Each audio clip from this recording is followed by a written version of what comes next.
Good morning, friends.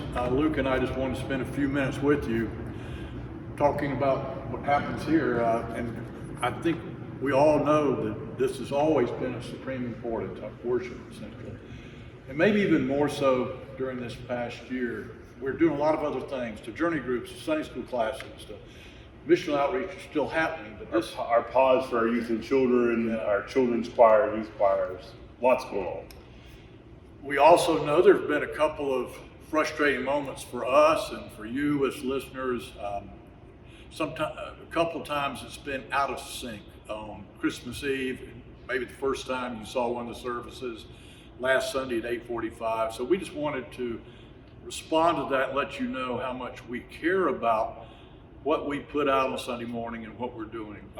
Luke, one thing you helped me understand recently is what it means for us to syndicate what we're doing here on Sundays. Yeah, so one of the choices that we made pre-pandemic and also made and doubled down on during the pandemic is that we wanted our service to be out as many ways as possible.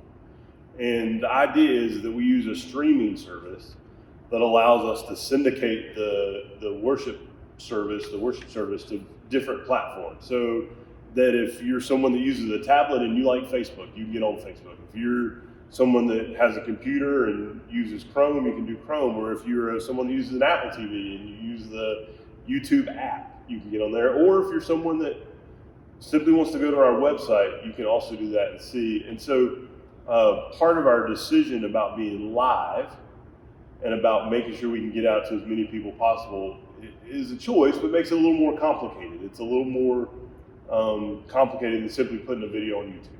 And of course, we've had countless internal discussions, and also we have brought in outside resources and consultants to try to help us problem solve. We haven't always gotten definitive answers, but we've tried never to leave a stone unturned. That's been my feeling. Oh, absolutely. We've worked with the same company that helped install our sound system, and you all know that when the new sound system came in, there were weeks that they sat in the congregation and listened to different points to make sure everybody can hear. And they've been doing the same thing with us, with our streaming service and with our syndication of putting out the services. And one of the things that's really interesting is, and kind of crazy, is I think we've been putting out services during the pandemic for about 44 weeks right now, if you include special services. And we've only had about 4 that have been off kilter. Now, 1 is too much, but we're also really excited that we've been able to do it this way. Okay, let's think ahead. Let's say something happens again 3-4 weeks from now, and it would probably happen, the blip would happen at 8:45. So what would you say to someone who's frustrated at that point? What are their alternatives? Yeah, I think you make a great point, Rob, because 8:45 is our first live service. So first of all, if you notice that it's off and it's hard for you to worship and it's hard for you to participate, I would encourage you to either stop the video and just listen to audio or vice versa, or stop completely and come back in an hour. In an hour, we almost every Sunday we work on things in between 8:45 and 10:55 to make sure it's even better at 10:55.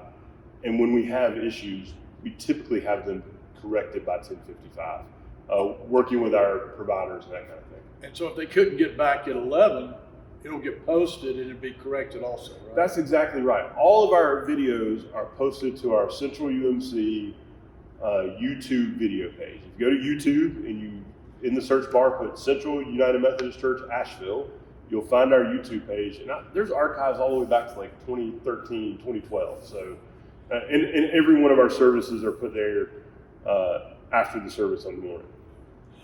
Okay, so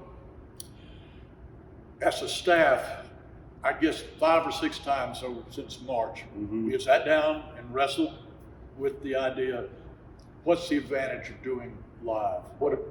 So how would you answer that? I think first I would say that live demonstrates that we're doing this together in the moment. And while we can't be together physically, we do believe in the power of the Spirit connecting us virtually. And so when we're live on Sunday morning, we feel like folks are live with us. And we know that, obviously some people watch the service on Tuesday or Wednesday or whatever, but the idea that we can be together, if possible, virtually, continues to push us to get better at being live, to get better at doing it together, and to keep pushing even when we have these little snafus. The other thing is something may happen in the world, in the nation, in our community on a Wednesday or Thursday or a Friday. And this gives us an opportunity in worship to respond in our prayers, even in our sermons, with some things that we can add and bring right in these last moments. And we saw that as recently as last week. And I think that's exactly right, Rob. It allows us to participate in worship together, even though it's a little different than we've always, than we're used to, although maybe more used to now than we've ever been. But it does allow us to participate together. I think what we want you to hear from us today is we are trying our best to be stewards of this moment, these hours that we'll continue to have and trying to work through all this. So let's work together. If you have any questions, if you're having frustrations getting online or need some direction, call in. Yeah, don't hesitate to reach out. I've emailed back and forth with a couple folks this past week to help troubleshoot.